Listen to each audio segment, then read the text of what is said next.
Hello student. तो आज का मेरा टॉपिक है थर्मल स्टेबिलिटी ऑफ सॉल्ट। आज हम लोग बेसिक इनऑर्गेनिक केमिस्ट्री में स्टेबिलिटी ऑफ सॉल्ट डिस्कस करने वाले हैं।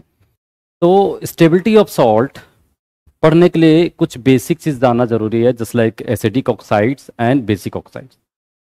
तो मुझे थोड़ा सा पता होना चाहिए कि down the group periodic table में या फिर left to right periodic table में आपका एसिडिक ऑक्साइड्स का नेचर और बेसिक ऑक्साइड्स का नेचर क्या है, क्या वो इंक्रीज करता है या डिक्रीज करता है। तो थोड़ा सा बात कर लेते हैं। तो टॉपिक है थर्मल स्टेबिलिटी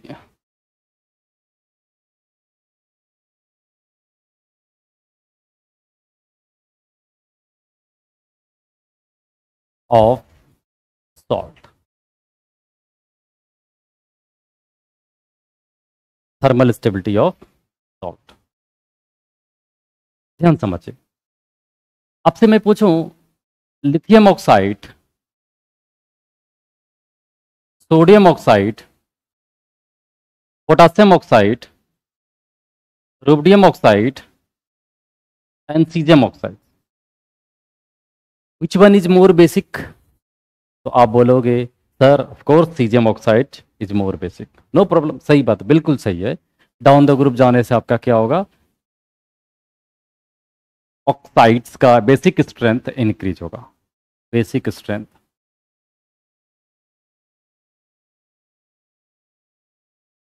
इंक्रीज। रीजन क्या है, क्यों ऐसा हुआ? Why caesium oxide is more basic than rubidium then potassium then sodium then lithium? इसके पीछे आप लॉजिक देते हो कि sir as we go down the group surface area of metal increases. अगर सरफेस एरिया इंक्रीज होगा तो न्यूक्लियस से जो आउटर मोस्ट इलेक्ट्रॉन्स का जो अट्रैक्शन है वो डिक्रीज होगा।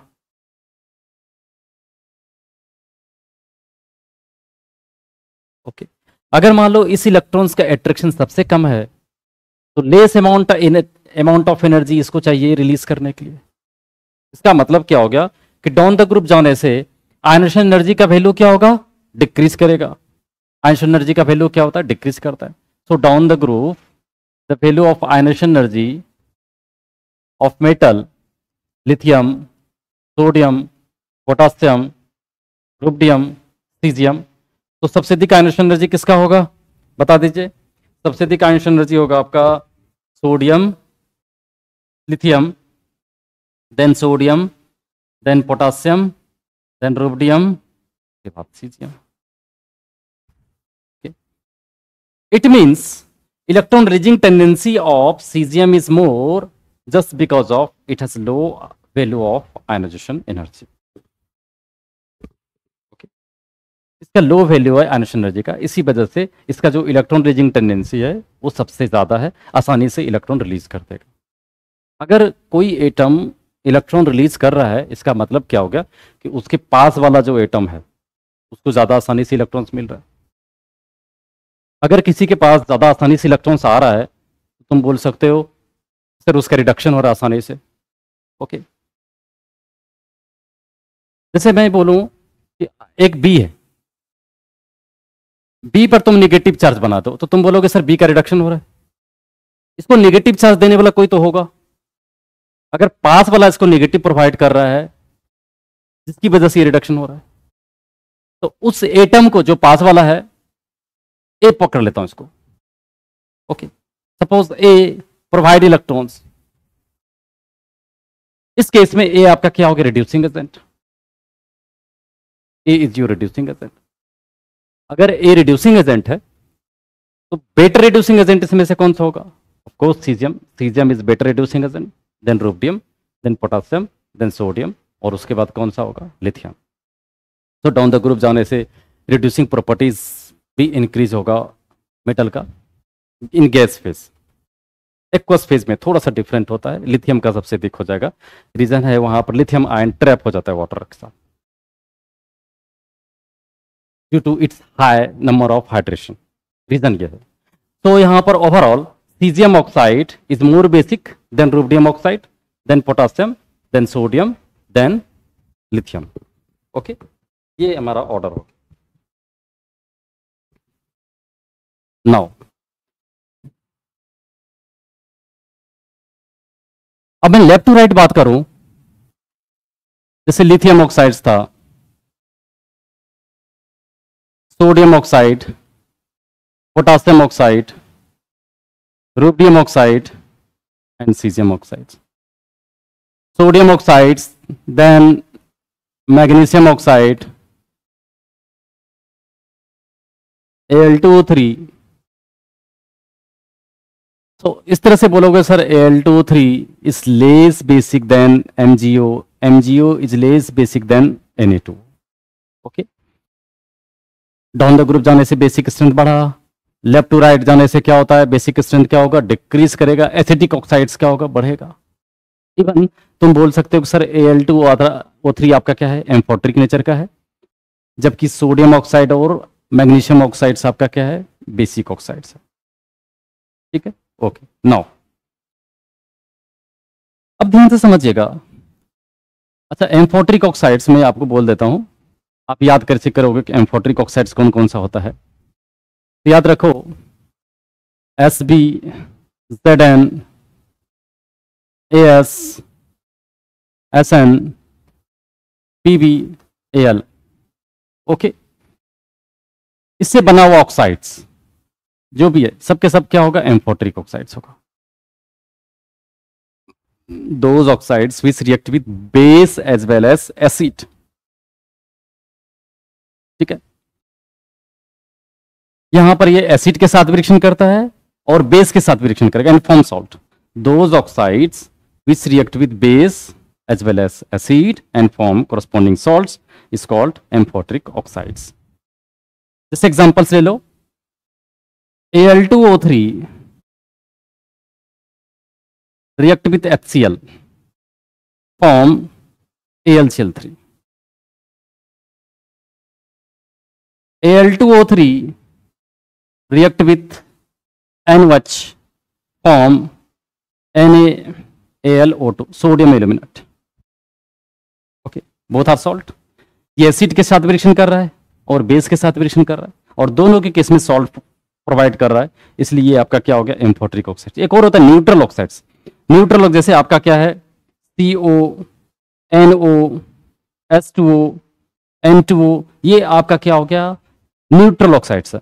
Neutral oxides are those which react with acid and base both but does not produce salt. ये सॉल्ट प्रोड्यूस नहीं करता, ये दोनों के साथ रिएक्शन करेगा, एसिड के साथ भी करेगा और बेस के साथ भी करता है, बट सॉल्ट प्रोड्यूस नहीं करता है, इसलिए मैं इसको न्यूट्रल सॉल्ट बोलूंगा, एम्फोट्रिक सॉल्ट्स नहीं बोलूंगा। एम्फोट्रिक का मतलब हुआ जो एसिड के साथ रिएक्शन करेगा और बेस के साथ रिएक्शन करेगा, correspondingly सॉल्ट प्रोड्यूस करेगा। तो यहां पर क्या हो गया, इसका ऑक्साइड्स बना दो। ये कौन से ग्रुप में है, ध्यान से याद रखो इस क्रोज को। जैसे जिंक हो गया, जिंक ऑक्साइड्स, SnO, PbO2 और PbO, Al2O3। ठीक है, तो इसके जितने भी ऑक्साइड्स होगा, ऑक्साइड्स ऑफ, तुम बोल सकते हो एक टाइम में, oxides of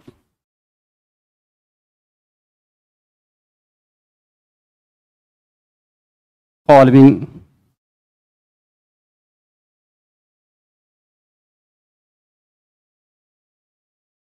elements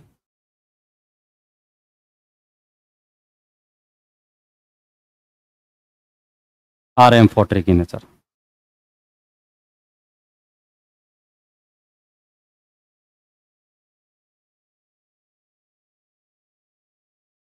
okay,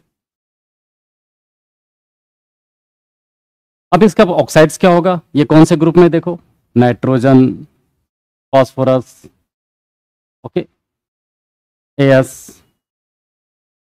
Sb and bismuth. तो नाइट्रोजन का अगर मैं फॉस्फोरस का ऑक्साइड बनाऊं तो क्या लिख सकता हूं, P2O5 या फिर P2O3। यहां से तुम बोल सकते हो क्या, Sb2O3। This is the amphoteric oxides. Similarly आपका क्या होगा, ZnO, यहां पर As2O3, SnO, and SnO2, both are oxides. यहाँ पर आपका क्या हो जा रहा है, PbO and PbO2, both are amphoteric in nature, and Al2O3।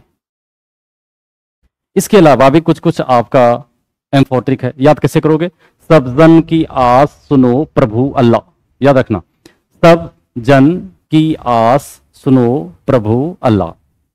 Okay, मैं रिकमेंड करूंगा कि आप ऐसे ही याद करो, कुछ पोएम याद मत रखिए तो बेटर होगा। Now beryllium oxide, manganese oxides, okay, ये भी आपका क्या है, MnO2, these are also amphoteric in nature.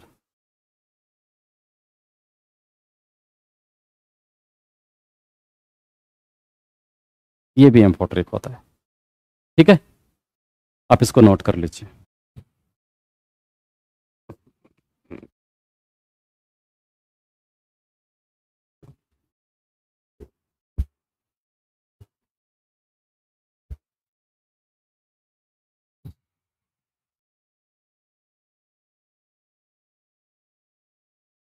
तो ध्यान दो, तो अभी हम लोगों ने सीखा बेसिक ऑक्साइड्स और एसिडिक ऑक्साइड्स, उसका ट्रेंड क्या है। So down the group basic oxide, basic nature of basic oxides increases, strength of basic oxides increases, and left to right, strength of basic oxide decreases or strength of acidic oxides increases. आपने बचपन से पढ़ा है when carbonic acid is treated with NaOH, क्या form होगा, they form salt plus water.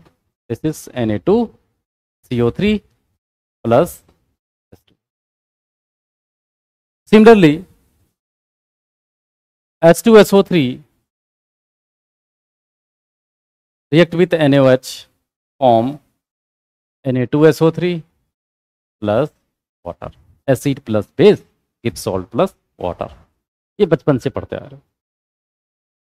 Now मैं थोड़ा सा इसी को लिखता हूं, मैंने अब इस फॉर्म में नहीं लिखा, अब लिखा CO2 प्लस Na2O।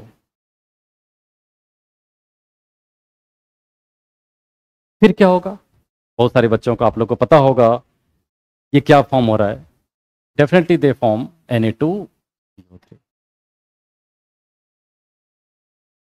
ओके, हो सकता है कि बहुत सारे बच्चों को नहीं पता होगा, आप इससे फैमिलियर होगा, बट ये पहली बार ही देखा होगा। ध्यान से देखो, CO2 प्लस Na2O, जब भी कभी आप कोई भी नॉन मेटेलिक ऑक्साइड्स और बेसिक ऑक्साइड्स को मिक्स करते हो तो वो आपका सॉल्ट फॉर्म होगा। अगर यहां से समझ नहीं आए तो आप क्या करना, इसमें वाटर ऐड कर दो, आप वाटर ऐड कर दो, क्या बन जाएगा ये, जैसे CO2 प्लस वाटर, आप इसको लिख लो H2CO3, ये बेसिकली क्या है, कार्बोनिक एसिड, ये क्या हो गया H2CO3 प्लस, उसी तरह से आप Na2O प्लस वाटर, आप यहां पर वाटर ऐड करो, क्या हो जाएगा Na2O2 H2 इज होगा 2 मोल्स ऑफ NaOH, ये हो गया 2 मोल्स ऑफ NaOH। आप इस दोनों को कंबाइन कर लीजिए, ये क्या बन जाएगा, this is the Na2CO3। Basically क्या हो गया कि जब आपने CO2 में वाटर मिक्स किया, ये आपका H2CO3 देगा, और जब आप Na2O में वाटर मिक्स करोगे, ये आपका क्या बना देगा, NaOH बना देगा। इसका मतलब क्या हो गया, acidic oxides react with basic oxides give salt. Okay, तो सिमिलरली मैं लिख सकता हूं Na2O plus SO2, Na2SO3, Na2O plus SO3 gives Na2SO4। Okay, अगर सिमिलरली मैं लिखना चाहूं Na2O plus N2O3, Na2O plus N2O5, Na2O plus NO2, Na2O plus Cl2। आप एक बार ट्राई कीजिए।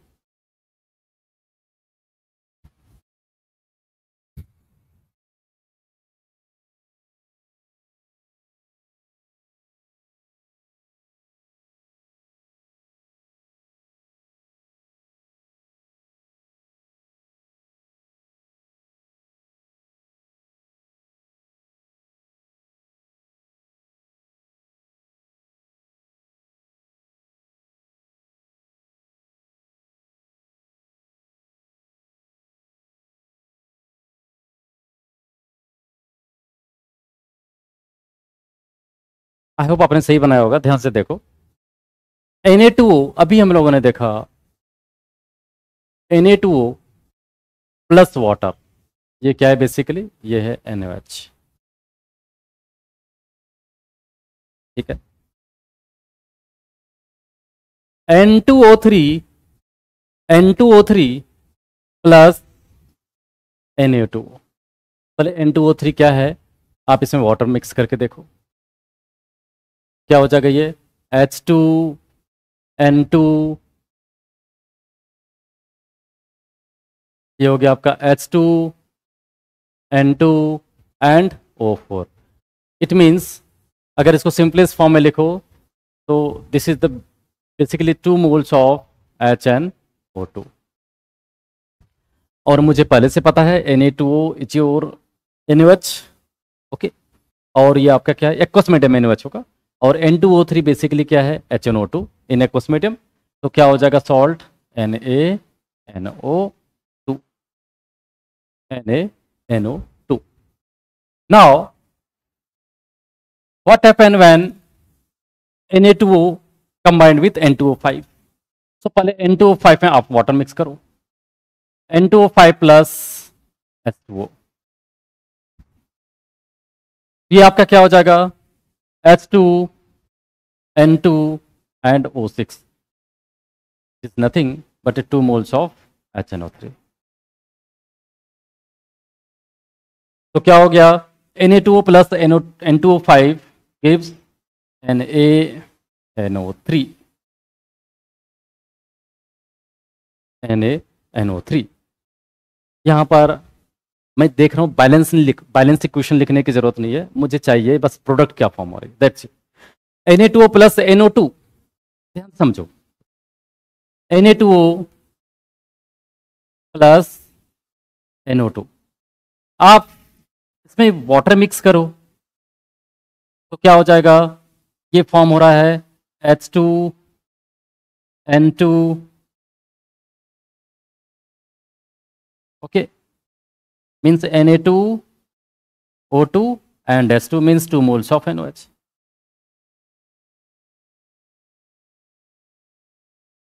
आप यहां पर वाटर मिक्स करो, क्या हो जाएगा, H2NO3। जब भी कभी कोई मॉलिक्यूल्स फॉर्म हो तो आप सोचिए कि क्या ऐसा कोई मॉलिक्यूल्स एग्जिस्ट कर सकता है या फिर कुछ अवेलेबल है क्या हमारे आसपास। आंसर आएगा नहीं। जब भी कभी ऐसा हो तो आप क्या करना, अभी क्या क्या था, 1 moles of Na2O combined with 1 moles of NO2। अब यहां पर क्या करो, इसमें स्टोकियोमेट्रिक कोफिशिएंट्स आप इंक्रीज करते जाओ। सपोज यहां पर 1 है, अब हीट एंड टर्न मेथड से उसके बाद आप 2 यूज कीजिए, फिर 3 यूज कीजिए, एक्सेट्रा इस तरह सो ऑन। तो अब आप 2 मोल्स ऑफ Na2O ले लो, NO2। उस केस में देखो क्या बना, H2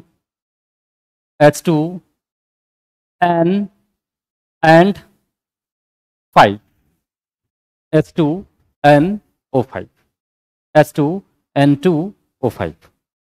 मैंने क्या बोला कि जब आपका बेसिक ऑक्साइड्स और एसिडिक ऑक्साइड्स 1:1 रेशियो में कुछ ऐसा प्रोडक्ट फॉर्म नहीं कर रहा होगा, जो एग्जिस्ट नहीं कर रहा है या कभी मैंने सुना नहीं है, तो उस केस में आप क्या करोगे, 1:2, 1:3 कुछ इस तरह से रेशियो में आप ऐड कीजिएगा। देन ये बेसिकली क्या है, it is a mixer of HNO3 and HNO2। तो क्या हो गया, when ever Na2O react with NO2 they form mixer of NaNO2 plus NaNO3। ये NaNO2 भी बनाएगा और NaNO3 भी बना रहा है। अब ध्यान से देखो, Na2O प्लस Cl2, आपने इसको मिक्स करा है वाटर के साथ, क्या बन गया, NOH। आप इसको वाटर के साथ मिक्स करो, क्या हो जाएगा, H2OCl2। ओके, या फिर इस तरह से लिखिए HCl2 H2Cl2O। क्या लिख सकते हैं इसको, it is a mixer of HCl and HOCl। ये किसका मिक्सर है, HCl and HOCl, hydrochloric acid.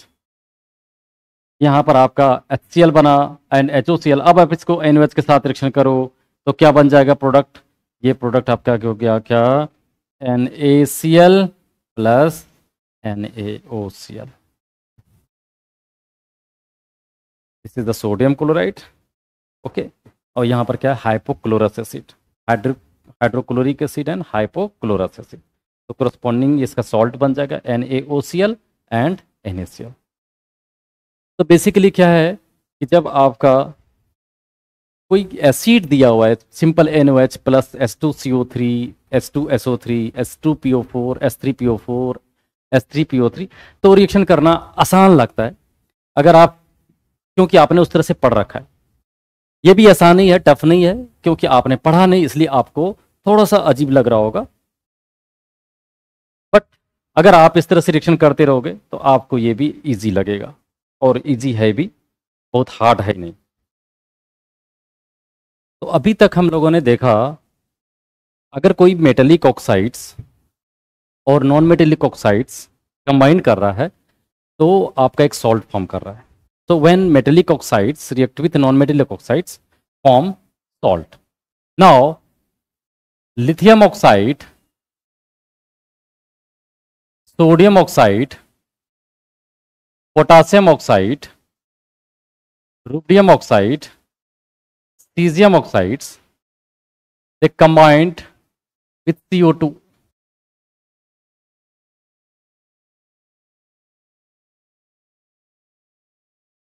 Then what will happen? They form salt. ये क्या बना रहा है, La2CO3, ये फॉर्म करेगा आपका Na2CO3, K2CO3,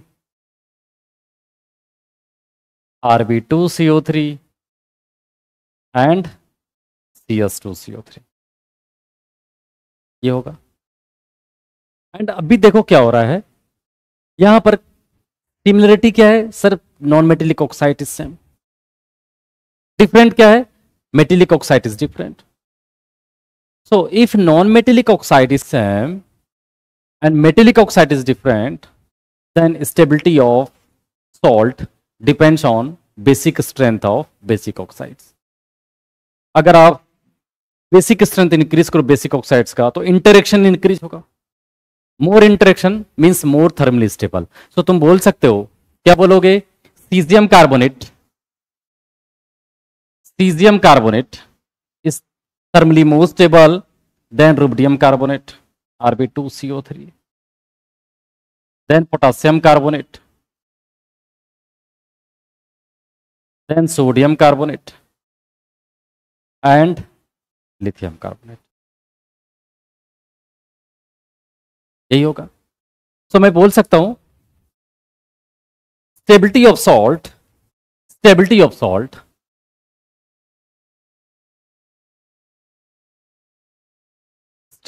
salt, stability means thermal stability, is directly proportional to acidic nature of acidic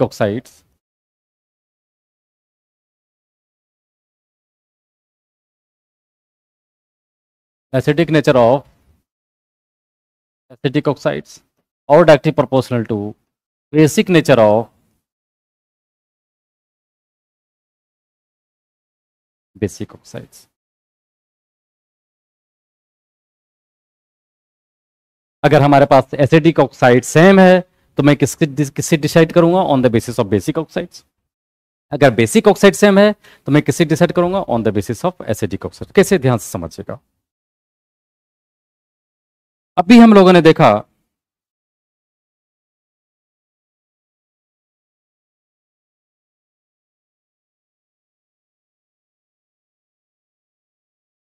Na2CO3 और Li2CO3 में कौन ज्यादा थर्मली स्टेबल था?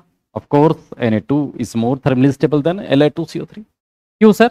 क्योंकि इसके कोरस्पॉन्डिंग जो बेसिक ऑक्साइड्स होगा ना, वो ज्यादा बेसिक है with respect to lithium oxides.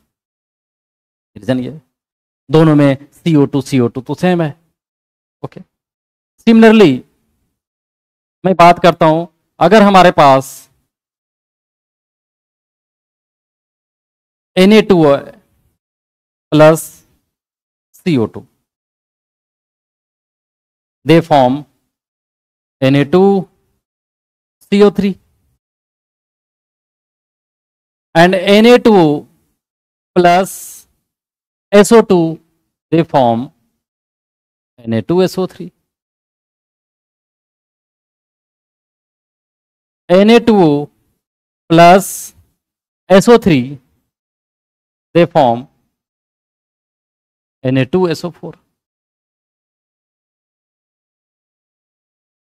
ये आपका क्या हो जा रहा है? Na2O plus CO2, Na2CO3, Na2O plus SO2, Na2SO3 and Na2O plus SO3, Na2SO4। इससे पहले हम लोगों ने देखा था क्या कि sir as we go down the group thermal stability increases. Caesium carbonate सबसे अधिक स्टेबल है। क्यों? क्योंकि यहां पर मेटेलिक ऑक्साइड्स का जो बेसिक स्ट्रेंथ है ये सबसे अधिक बेसिक है। Caesium oxide is more basic than rubidium, then potassium, then sodium, then lithium. और एसिडिक ऑक्साइड सेम है तो यहां पर ज्यादा इंटरेक्शन होगा। मोर इंटरेक्शन मींस मोर आयनिक, और मोर आयनिक करेक्टर होगा तो थर्मल स्टेबिलिटी इंक्रीज होगा। तो इस केस में कैसे डिसाइड करूंगा? ओके, तो ध्यान से समझिएगा। मैं पहले बात करता हूं, अगर आप देखो SO3 and SO2, which one is more acidic? तुम बोलोगे sir SO3 is more acidic then SO2। क्यों? इसका ऑक्सीडेशन स्टेट देखिए। यहां पर जब ऑक्सीडेशन स्टेट निकालोगे तो ऑक्सीडेशन स्टेट आएगा +6, यहां पर आपका ऑक्सीडेशन स्टेट है +4। कैसे? X +3 into -2। ऑक्साइड्स का जनरली हम लोग ऑक्सीडेशन स्टेट -2 एज्यूम करते हैं। ये आपका हो जाएगा x -6 equal to 0, x equal to +6, जिसकी वजह से ऑक्सीडेशन स्टेट यहाँ पर क्या हो गया? +6। यहाँ पर ऑक्सीडेशन स्टेट क्या है? x -4 equal to 0, x equal to +4, oxidation state is +4। तो क्या हो जाएगा? Acidic nature of metallic oxides और non metallic oxides depends on the oxidation state of central metal atom. क्या मैंने बोला? Acidic strength of non metallic oxides is actually proportional to oxidation state of central atom. Central atom पे oxidation state यहां पर कितना है? +6। यहां पर सेंट्रल एटम पे ऑक्सीडेशन स्टेट क्या है? +4। तो तुम क्या बोलोगे? SO3 is more acidic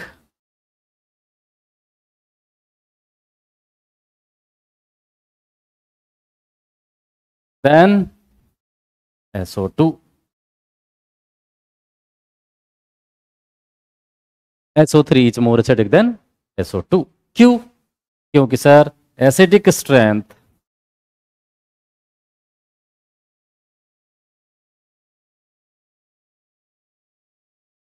is directly proportional to oxidation state।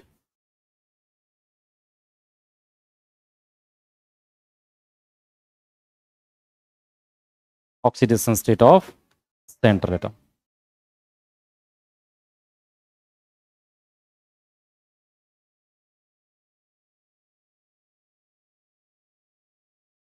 ये तो हम लोगों ने देखा। नाउ तो क्या बोल सकते सर, तो देखो Na2SO3 और Na2SO4 ये किससे मिलके बना है? देखो ये फॉर्म हुआ है Na2O प्लस SO2, ये फॉर्म हुआ है आपका Na2O plus SO3।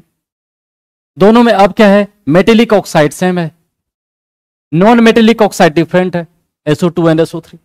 And we know that acidic nature of SO3 is more than the SO2। If metallic oxide is same, then thermal stability depends on the acidic nature of acidic oxides, and SO3 is more acidic. It means you can say that Na2SO4 is thermally more stable than Na2SO3। ये बात clear हो गया। Now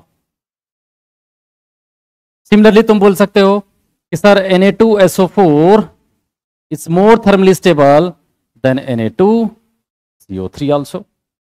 क्यों होगा? क्योंकि SO3 is more acidic than CO2। Carbon पे भी +4 charge है और यहां पर सल्फर पे कितना है? +6 चार्ज है। ठीक है। नाउ अगर ऐसा हो SO3, SO2 and CO2, which one is more acidic? Of course SO3 is more acidic than SO2 than CO2। Reason क्या है? यहां पर ऑक्सीडेशन स्टेट +6 है, यहां पर आपका +4 है और यहां पर भी ऑक्सीडेशन स्टेट क्या होगा? +4। जब सल्फर पे भी +4 चार्ज है और कार्बन पे भी +4 चार्ज है, तो दोनों में कैसे डिसाइड करूंगा? If oxidation state is same, तब आप देखना पड़ेगा क्या सेंट्रल मेटल के पास कोई वैकेंट ऑर्बिटल अवेलेबल है क्या। तो अगर वैकेंट ऑर्बिटल होगा तो they can accept lone pair of electron from surroundings. तो इस केस में सल्फर के पास वैकेंट ऑर्बिटल अवेलेबल है, कार्बन के पास वैकेंट ऑर्बिटल नहीं है, तो तुम बोलोगे due to presence of vacant orbital of sulphur SO2 act as a stronger acid than CO2। अगर ये ज्यादा स्ट्रॉन्गर है, इसका मतलब क्या हो गया? थर्मल स्टेबिलिटी भी आपका इसके अकॉर्डिंग ही होगा। तो थर्मल स्टेबिलिटी मैं लिख सकता हूं, क्या हो गया? Na2SO4 is thermally more stable then Na2SO3, और उसके बाद क्या होगा? Na2CO3। तो दो चीजें हम लोगों ने सीखा। Thermal stability is directly proportional to acidic nature of acidic oxides or directly proportional to basic nature of basic oxides. If basic oxide is same, then thermal stability depends on the acidic nature of acidic oxides. While if acidic oxide is same, then thermal stability depends on the basic strength of basic oxides. And down the group जाने से आपका क्या होगा? thermal stability increase करेगा। if कब होगा ऐसा? जब आपका acidic oxides constant है तभी। अब बात करते हैं आगे।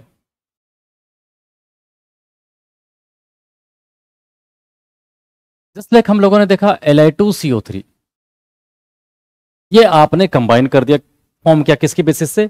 Li2O प्लस CO2 को आपने कंबाइन करा, रिएक्ट किया, तो ये बन गया आपका Li2CO3।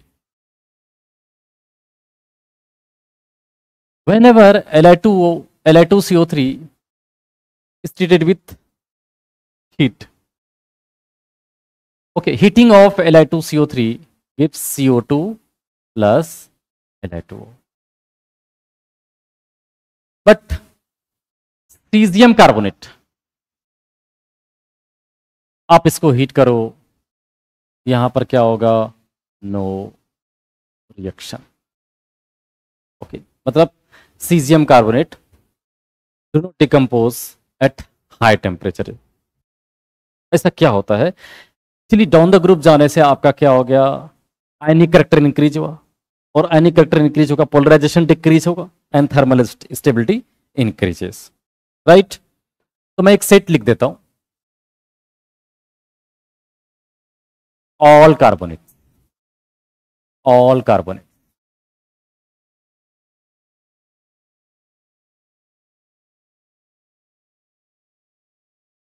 All carbonate. State 1,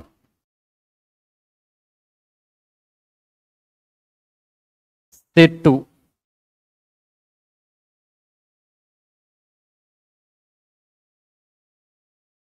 state 3, state 4।